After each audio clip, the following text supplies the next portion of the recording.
নমস্কাৰ মই মজিদ বন্ধুসকল পলকতে চাওক আজি সন্ধিয়াৰ 7টা গুৰুত্বপূৰ্ণ খবৰ।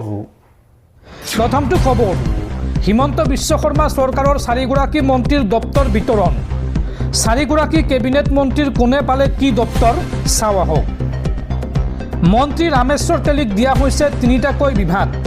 ইয়াৰে প্ৰথমটো হৈছে ৰূপান্তৰ আৰু উন্নয়ন বিভাগ, দ্বিতীয়টো হৈছে শ্ৰমিক কল্যাণ বিভাগ আৰু তৃতীয়টো হৈছে চাহ শ্ৰমিক আৰু আদিবাসী উন্নয়ন বিভাগ। মন্ত্ৰী অতুল বৰাক দিয়া হৈছে 4টাকৈ বিভাগ। প্ৰথমটো হৈছে আবকাৰী বিভাগ, দ্বিতীয়টো হৈছে সীমান্ত সুৰক্ষা বিভাগ, তৃতীয়টো হৈছে পঞ্চায়ত আৰু গ্ৰামোন্নয়ন বিভাগ আৰু চতুৰ্থটো হৈছে অসম চুক্তি ৰূপায়ণ বিভাগ। মন্ত্ৰী চৰণ বৰক দিয়া হৈছে 2টাকৈ বিভাগ। প্ৰথমটো হৈছে পৰিবহণ বিভাগ আৰু দ্বিতীয়টো হৈছে বড়োলেণ্ড উন্নয়ন বিভাগ। মন্ত্ৰী অজন্তা নেওগক দিয়া হৈছে 2টাকৈ বিভাগ। প্ৰথমটো হৈছে পৰ্যটন বিভাগ আৰু দ্বিতীয়টো হৈছে মহিলা শিশু উন্নয়ন বিভাগ। পৰৱৰ্তী খবৰ, মুখ্যমন্ত্ৰীয়ে ইউচিচিক লৈ কৰা ঘোষণাৰ বিৰুদ্ধে এইবাৰ গৰজি উঠিল AIUDF প্ৰধান মৌলানা বদৰুদ্দিন আজমল। আজমলে এই সন্দৰ্ভত কয় যে মুখ্যমন্ত্ৰী হিমন্ত বিশ্ব শৰ্মাই প্ৰথমে জানি বুজি লওক যে ইউচিচি মানে কি। ইউচিচিৰ বিৰুদ্ধে বিধানসভাত মাত মাতিব বদৰুদ্দিন আজমলে, এই হুংকাৰ আজমলৰ। মুখ্যমন্ত্ৰীয়ে ইউচিচিক লৈ কৰা ঘোষণাৰ বিৰুদ্ধে এইবাৰ গৰজি উঠিল বদৰুদ্দিন আজমল। ইউচিচিৰ বিৰুদ্ধে বিধানসভাত মাত মাতিব বদৰুদ্দিন আজমলে। ইউচিচিৰ বিৰুদ্ধে বিধানসভাত মাত মতাৰ হুংকাৰ আজমলৰ। বিজেপিয়ে হিন্দু মুছলমানৰ প্ৰসংগ টানি আনিলেই তীব্ৰ প্ৰতিবাদৰ হুংকাৰ বদৰুদ্দিন আজমলৰ। মুখ্যমন্ত্ৰী হিমন্ত বিশ্ব শৰ্মাই প্ৰথমে জানি বুজি লওক যে ইউচিচি মানে কি। উন্নয়ন, শিক্ষা, স্বাস্থ্য খণ্ডত চৰকাৰে গুৰুত্ব নিদিয়ে কিয়, এই প্ৰশ্ন বদৰুদ্দিন আজমলৰ। হাস্পাতাল উন্নত কৰক চৰকাৰে, প্ৰয়োজন হ'লে এই ক্ষেত্ৰত আমি সহায় কৰিম। বিজেপি চৰকাৰে কৰা সকলো ভাল কামৰ বিৰোধিতা আমি নকৰোঁ, এই মন্তব্য আজমলৰ। আজমলে কয় যে আপোনালোকে ভাল কাম কৰক, আমি সহায় সহযোগিতা কৰি যাম। মুখ্যমন্ত্ৰীয়ে ইউচিচিক লৈ কৰা ঘোষণাৰ বিৰুদ্ধে এইদৰে গৰজি উঠিল AIUDF প্ৰধান মৌলানা বদৰুদ্দিন আজমল। পৰৱৰ্তী খবৰ, ভাৰতৰ পৰা বিদেশলৈ চেনি ৰপ্তানিত নিষেধাজ্ঞা। নৰেন্দ্ৰ মোদী চৰকাৰৰ আন এক গুৰুত্বপূৰ্ণ সিদ্ধান্ত। অহা 30 ছেপ্টেম্বৰলৈকে বিদেশলৈ চেনি ৰপ্তানিত নিষেধাজ্ঞা জাৰি মোদী চৰকাৰৰ। কেন্দ্ৰৰ নৰেন্দ্ৰ মোদী চৰকাৰৰ আন এক গুৰুত্বপূৰ্ণ সিদ্ধান্ত। 30 ছেপ্টেম্বৰলৈকে বিদেশলৈ চেনি ৰপ্তানিত নিষেধাজ্ঞা জাৰি। ঘৰুৱা বজাৰত মূল্য নিয়ন্ত্ৰণ আৰু উৎপাদন হ্ৰাসৰ আশংকা আৰু পৰ্যাপ্ত যোগান নিশ্চিত ৰখাৰ পৰিপ্ৰেক্ষিতত এই সিদ্ধান্ত কেন্দ্ৰীয় চৰকাৰৰ। অৱশ্যে EU আৰু আমেৰিকালৈ আগৰ দৰে অব্যাহত থাকিব ৰপ্তানি।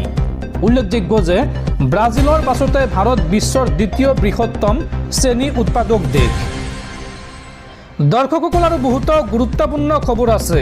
তাৰ আগতে আপোনাক জনাওঁ যে যদি আপুনি এতিয়ালৈকে এইটো ভিডিঅ'ত লাইক কৰা নাই তেন্তে এতিয়াই ভিডিঅ'টোত লাইক কৰি দিয়ক আৰু এনেকুৱা ধৰণৰ ভিডিঅ' মই নিতৌ চাবলৈ চেনেলটো ছাবস্ক্ৰাইব কৰি কাষত থকা বেল আইকনটো প্ৰেছ কৰি ৰাখক। পৰৱৰ্তী খবৰ, বন্ধ কৰক নীট পৰীক্ষা। হায়াৰ ছেকেণ্ডাৰী ফলাফলৰ ভিত্তিত হওক মেডিকেলত নামভৰ্তি। ৰাজ্যসমূহক সেই অনুমতি দিবলৈ কেন্দ্ৰীয় চৰকাৰক আহ্বান তামিলনাডুৰ মুখ্যমন্ত্ৰীৰ। এই সন্দৰ্ভত কেন্দ্ৰীয় চৰকাৰলৈ পত্ৰ লিখিলে তামিলনাডুৰ মুখ্যমন্ত্ৰী CJ বিজয়ে। পৰৱৰ্তী খবৰ, ইছলামত 4গৰাকীলৈকে বিয়া পাতিব পৰা নিয়ম আছে।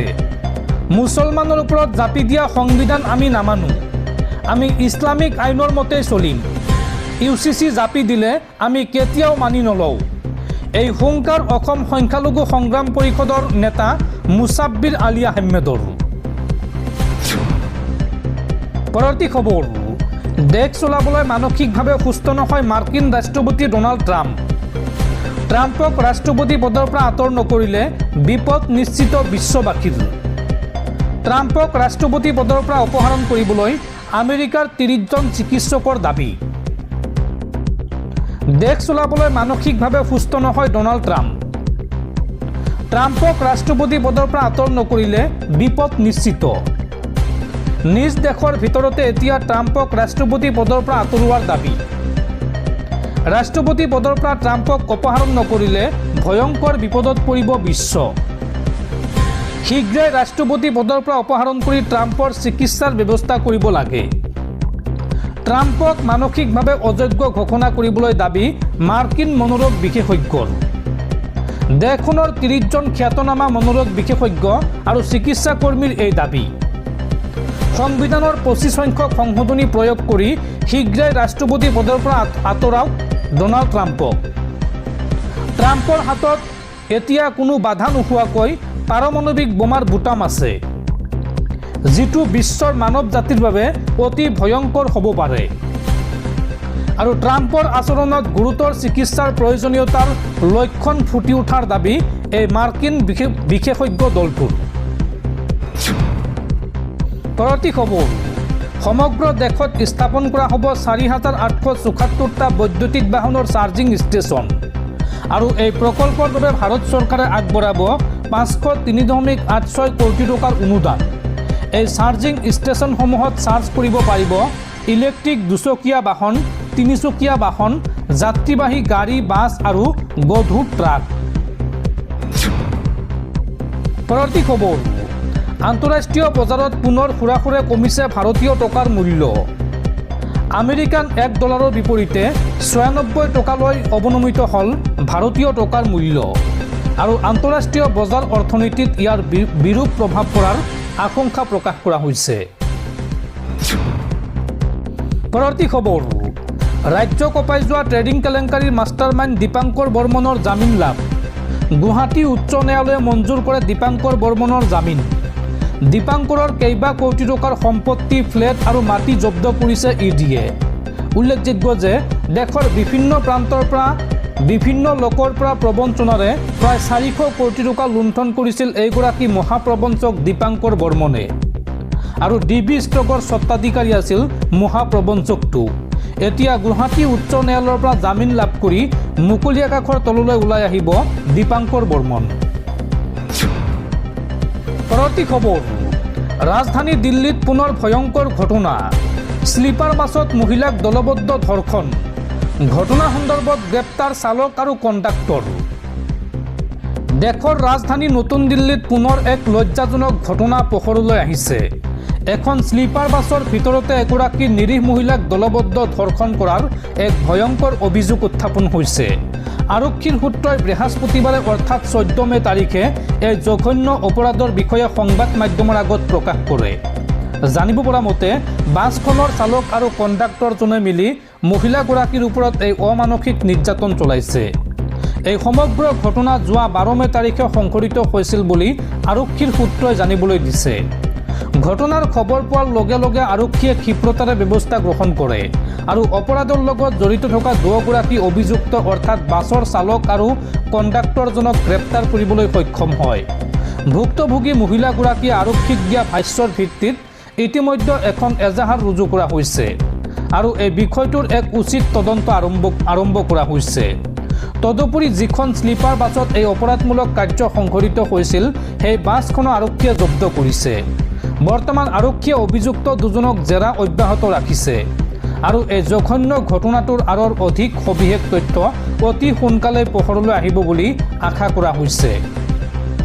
ৰাজধানী চহৰখনত সংঘটিত হোৱা এই কাণ্ডই এতিয়া দেশৰ সৰ্বত্ৰ তীব্ৰ চাঞ্চল্যৰ সৃষ্টি কৰিছে। পৰৱৰ্তী খবৰ, কেৰালাৰ নতুন মুখ্যমন্ত্ৰীৰ নাম ঘোষণা। কেৰালাৰ নতুন মুখ্যমন্ত্ৰী হ'ব VD সতীশন। দিল্লীত ঘোষণা কৰা হৈছে VD সতীশনৰ নাম। পৰৱৰ্তী খবৰ, অসমত পুনৰ ভয়ংকৰ ঘটনা। চামগুৰিত বনৰক্ষীৰ গুলীত আহত মহিলাসহ 5জনকৈ লোক। হাতী খেদিবলৈ গুলীচালনা কৰিছিল বনৰক্ষীয়ে আৰু এই গুলীচালনাৰ পাছতে গুলী উফৰি আহি আহত হয় লোককেইজন। এটা হাতীক নিয়ন্ত্ৰণ কৰিবলৈ বনৰক্ষীয়ে চলাইছিল গুলী।